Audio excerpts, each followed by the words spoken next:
Liberado o perdão. E agora? Preciso conviver? Essa é a pergunta que não quer calar. E vocês sabiam que isso trouxe um desdobramento lá no direct, lá no PV, enfim, que cada um tem uma opinião, mas as pessoas... Sabe aquela coisa de empresa que os empregados falam, mas quando o patrão chega ele não fala nada? Exatamente, eles têm preocupação de chegar nas redes sociais e dizer às vezes o que pensam. Quando é uma polêmica, né, as pessoas até vão, mas em alguns casos não. E parece que uma só chegou e se posicionou e a gente vai estar trazendo a respeito alguém que eu já admiro bastante, mas que a gente vai estar trazendo até para poder dar uma identificada de uma forma expressiva, porque usamos isso não só no nosso cotidiano, mas em pregações, em altos escalões aí evangélicos. Quando prega se diz, vamos tirar o Jonas do barco. Perdoar? Show! Mas não quer dizer que o Jonas tenha sido um pecador. Ok? O exemplo de Jonas ali só entra como se fosse uma pedra, alguém que estivesse ocupando um lugar e trazendo transtornos à equipe que estava. Quem diz isso? Ismael Duarte Pereira, na área de empreendedorismo, Ser Cristão.org, Estilo Adoração, um colunista de Ambiente, e a grande Bíblia JFA. Fazem o mesmo comparativo sobre o que nós e vários pregadores, se você pegar aí, você vai encontrar estudos bíblicos, não em momento nenhum dizendo que o Jonas era o que a gente perdoou o pecado porque ele era um pecador, que ele teve medo. Não. Aos nossos olhos, ele medrou de ter que ir lá e dizer para um pessoal do mal o que Deus tinha mandado. Mas a realidade é que ele não obedeceu ao Senhor. Porque o medo não se compara a um servo fiel para chegar e o Senhor falar, Tânia, vá e fale, faça, e eu vou dizer não, Senhor. Então, aí está a diferença para nós entendermos. E na visão espiritual, quando se trata de Jonas, é o seguinte, se agirmos rápido, podemos estar pré-julgando, tira o Jonas do seu... A decisão cruel é porque quando a gente trata de Jonas, um personagem da Bíblia, a gente quer dizer não que ele seja o peso, mas ele naquele momento, naquela situação, ele foi um problema para os demais, porque ele trouxe um peso espiritual, aonde se não tivessem tirado ele do barco, o barco afundaria, o Senhor faria isso sim, sem pensar duas vezes, todos morreriam, sendo inocentes. Todos os alimentos, as caixas foram jogadas, ele continuaria e aconteceria o pior. Então ali o capitão precisou decidir, ou eu salvo a tripulação, ou eu lanço o problema fora. Então nesse sentido é que se pregam, e a Bíblia JFA traz o mesmo estudo e explicação para não entender que Jonas era do mal. E também que ele não pecou.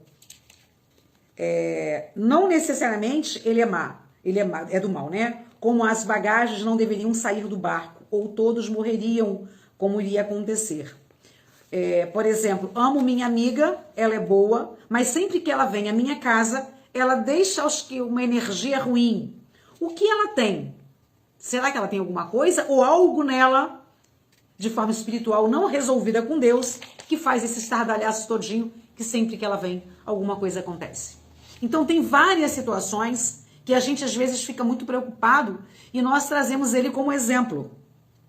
O problema de Jonas não estava no quarto, no quanto este conhecia o Senhor, mas sim no quanto em seu coração estava a vontade de cumprir o chamado de Deus.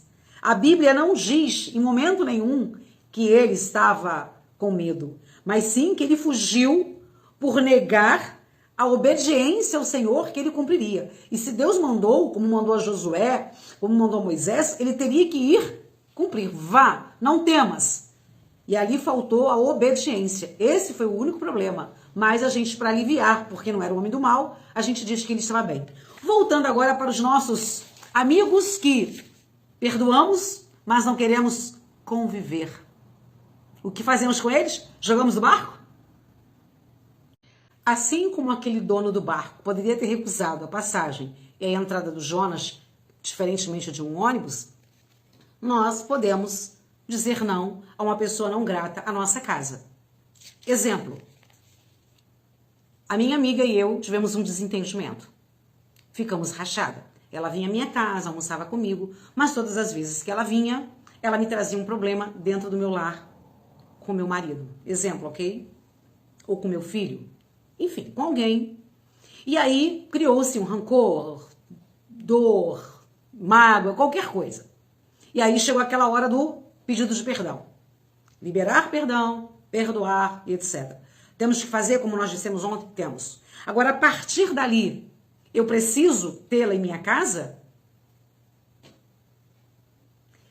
Nós vamos poder caminhar porque nós entendemos que nós perdoamos e precisamos perdoar mesmo. Até porque quem perdoa, quando você libera a palavra, é o Senhor. Assim, quando nós abençoamos, quem abençoa? É o Senhor. Tira esse fardo de que eu não vou perdoar. Porém, eu preciso saber que ela não faz mais parte da minha história. E eu vou viver uma nova etapa da vida e eu vou orar para que ela possa viver uma nova etapa da vida dela sem mim. Os nossos caminhos, a nossa missão foi cumprida. Vamos lá, Jesus, quando terminou a missão dele, não teve que ir para o Pai? Ele foi, não, tem que ficar aqui comigo. Os discípulos até queriam, mas ele precisou, diferentemente da situação nossa de perdão. Imagina alguém que não nos fez bem, que a gente sabe que se voltar vai trazer o problema e a gente ter que. E quando é na igreja, Tânia? A paz do Senhor. Deus abençoe. Você só não pode pegar, vamos lá, o Jonas e levar para o seu barco. Porque ele vai trazer um peso. E novamente você vai ter que jogar as suas coisas fora, podendo ter que jogar o seu marido até entender que não era o seu marido, nem o seu filho, nem a sua sogra, nem o seu cachorrinho. E era assim aquela pessoa.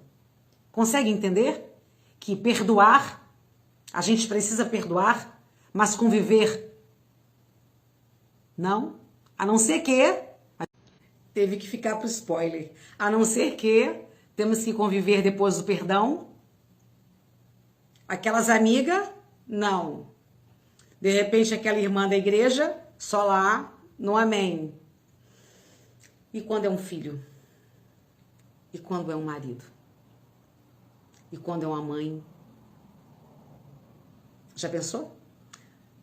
Nessa responsabilidade de perdoar e continuar convivendo? Sabe por que é mais fácil? Porque orar pelos nossos amigos é muito bom. Pelos nossos inimigos, não. Então, aceitar o erro da família é mais fácil do que um estranho.